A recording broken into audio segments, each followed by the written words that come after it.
I don't know how you follow up last night with Kyle Schwarber. Maybe he hits another one. Maybe he hits 4 more. He's already done that once this year. Christopher Sanchez is going to be on the hill for the Phils. They'll go after Game 3 of this 4-game series. Well, it has been a tough stretch for Francisco Lindor and the New York Mets. They begin this night having lost 4 in a row, 5 of their last 6, but they still control their postseason fortunes. Bottom line here is this. They need to start winning some games, and that begins tonight down in Philadelphia. Well, I thought this game was going to start at 6:45. It's usually because the starting pitcher is not quite ready. Right. We'll check out the Philadelphia fanatic, who's always ready to fill some empty time, calling for the Phillies to join him on the field. Is that what he's doing? Now they're ready. As he heads out to the mound, we take a look at his stats for the year. We mentioned 12-5, an ERA of 2.60. His last 10 home starts, he's 5-0 with a 1.99 earned run average. There's a line drive out toward left center field. Bader's on the run. He got a good jump, and he's going to track it down. Anytime he can lift at all, even a line drive, let alone a fly ball, that's a good sign for the Mets, at least first swing of the night. Well, here's Juan Soto, left on left. Soto hits one on the ground up the middle, and he's got a base hit. So the first 2 hitters hitting the ball hard against Sanchez. Soto's got a 1-out single. Vientos is batting .243 with 17 homers. Soto takes off, and no throw by Real Muto, and there's stolen base number 31 for Juan Soto. A much more useful one than number 30. Got him looking. Fastball all over the inner third of the plate. I don't think he was looking for that. Of course, the Mets went down swinging a lot last night. Here's Pete Alonso with a runner at second and 2 down. Swing and a miss. He got him 97. Second strikeout in a row. And Sanchez with a scoreless first. So a nightmarish beginning for Clay Holmes. And 3 batters have come to the plate. Single walk hit batsman. And the Phillies have the bases loaded with nobody out. And as an offense, when you've got a pitcher early in the game on the hook like this, you've got to really put a hurt on them. And the Phillies could use a breakout from their catcher, who is 2 for 2 lifetime off of Holmes. That one's floated out towards shallow center field. It's going to drop in for a base hit. Schwarber reads it beautifully, but he's going to be held as the throw comes to the plate. It's an RBI single for JT. 1-0 Phillies. He got it right off the end of the bat. It was a good pitch, but better hitting by Real Muto. Yeah, he let go with one hand to get a little more extension to get that bat out there, and just really it's a bloop. If Clay can get that ground ball, he's got a chance to get out of this with only 1 run. And that would be a triumph of sorts, to be sure. And it's taken. Breaking ball. Did it hit him? It did. And he hits Max Kepler to drive in another run. And it's 2-0 Phillies. You cannot throw at any hitter in today's modern game at their back foot because they do not move. Well, he hit both Harper and Kepler in almost the exact same spot on their foot. 2 men away. Bases remain loaded. Phillies leading 2-0. And Bryson Stott, the left-hand batter, will be next. Already 26 pitches deep into this opening inning. If he can get out of this jam with 2 runs. And he flies one out to left. And right there waiting for it is Nimmo. And that retires the side. Phillies get a couple and leave them loaded. 2-0 after 1. Going to the 3rd inning, and Jose Siri will bat first for the Mets. Phillies 2, Mets nothing. It's 20 2/3 consecutive scoreless innings for the Phil starters against the Mets here at home. Swing and a miss. He struck him out. It's already 4 Ks for Christopher. Gives him 190 for the season. There's that change up, a high bouncer toward the mound. Sanchez has it, avoids JT, and throws out the speedy Acuna. Wow. Boy, that was nicely done. Must have been some communication in there. I think Sanchez saying I got it, and Real Muto just able to avoid him. He also had to avoid the blitzing linebacker, JT Real Muto, who was coming out there. Yeah, Real Muto, they're laughing at each other. Swung on line to left, coming on Marsh. He'll make the catch. Lindor has seen 2 pitches, and he's got 2 hard outs. Yep.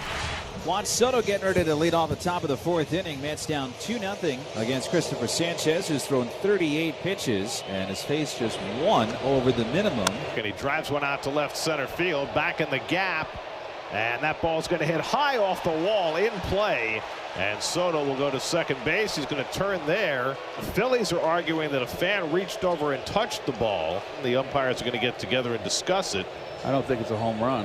No, it's not a home run. It was going to hit right off the top railing. Now the question's going to be, is Juan got a triple, or are they going to put him on second base? Remember that fan interference is not an automatic double. It's umpire's discretion as to where to place the runner. The outfielders should have continued with the play and got the ball in instead of umpiring themselves out in left center. Call on the field is spectator interference, and the runner is going to be placed at second base.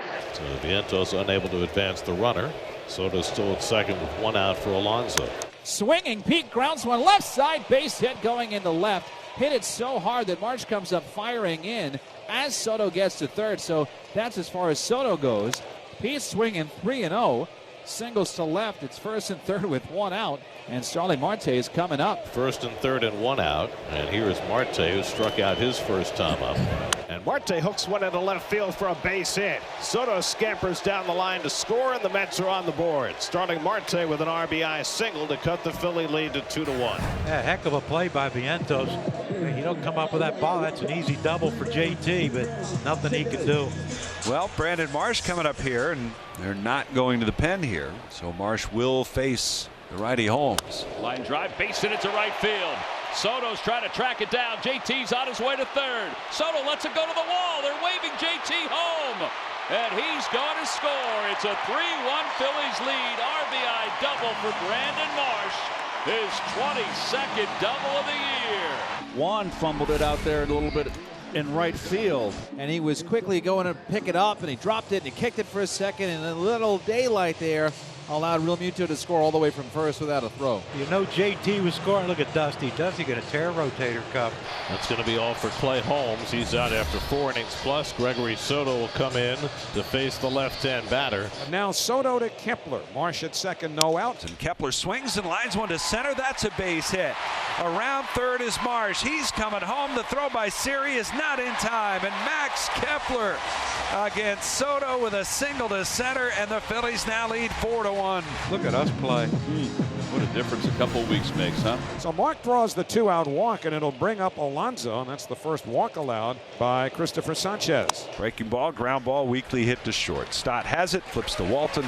Sides retired on the fielder's choice off the bat of Pete Alonso. Christopher Sanchez with 6 strong innings tonight. The 4th Phillies hitter that's been hitting this game, and it's pretty much all been the same thing, getting plunked in the feet. It's not like Mets are playing beanball with the Phillies or anything like that, but Holmes hit 2, and now Soto has hit 2, and the Phillies have the bases loaded, 1 out, and left-hand hitting Brandon Marsh coming up. Line drive out toward left field. That's going to drop in for a base hit. A run scores. Station to station, 5-1 Phils. And a 3-hit night for Brandon Marsh. The Mets have not seen Marsh, who's coming in with that long hair on fire lately, how good he has been, because he'd been sick Monday and Tuesday. Here's Max Kepler, who had a base hit off Soto his first time up. Kepler swings, drives it right center field. That'll fall for a base hit. 1 run is in. Here comes JT. He's going to score. 2-run single for Kepler.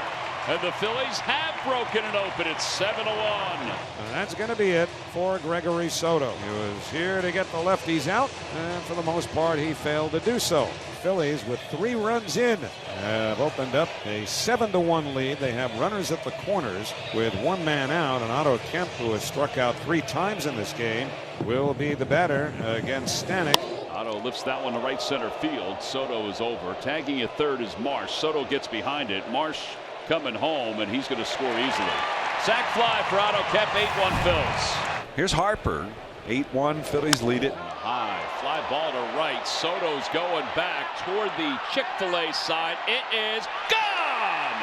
Home run, Bryce Harper. 25th of the year for Harp. Towering shot. 9-1 Phillies on top. Now that is what you call a majestic home run. Bryce knew it when it left the bat. Dugout loving every minute of this game and this series. Soto, who has 2 of the 5 Met hits tonight, and he drives this one deep to right. That's going to go out of here. Home run number 39 for Juan Soto. Wow. So he is 1 home run away from a 40-30 season. He's got a single, a double, and a home run tonight. And now it's a 9-2 game. And why not when it's a 9-1 ball game late? Well, that was the opposite of Bryce Harper's home run. Harper's home run had a 41-degree launch angle. Soto's had a 24-degree launch angle. So the hope here is that maybe Helsley can work another clean inning and the confidence starts to come back. Max Kepler, who's had a good night. He's driven in 4 runs. Swung on, belted. Right field, and that one is gone. Deep into the lower seats in right field, and Max Kepler have a night. 16th home run of the season. He's driven in 5 runs tonight. And the Phillies now lead it 10-2. Mets have not been competitive these last couple games. I got to tell you, it's pretty gruesome. Yeah. In any event, runners at second and third, 3-1 to Walton. On the ground to second base. It'll get a run home. RBI for Walton. It's 11-2. And so the Mets are down to their final out of the night. Feels like the Mets season is hanging by a thread, but they're still going to have a 2-game lead. That's right. In the wild card chase at the end of the night. And it's hit hard up the middle, off the glove of the diving shortstop Stott into center field. Singer rounds third and scores. And on at first with an RBI single is Brett Beatty, and the Phillies lead is now 11-3. So now the bases are loaded for Soto, who already has a single, double, and home run tonight. Gil Cotham, the pitching coach, paying an unexpected visit to the mound. Probably to calm down Trevino. I mean, this could really hamper your ERA as a reliever if you let this blow up. Fly ball left center field. Bader out near the Giant sign, looking for the wall, makes the catch, and the ball game is over. And for the first time since 2011, on September 10th of a baseball season, the Philadelphia Phillies, thanks to an 11-3 victory, have a 10-game lead over the second-place team in the division. Mets have now lost 5 in a row, and their lead over the Giants stays at 2 games in the wild card race as the Phillies win this one 11-3.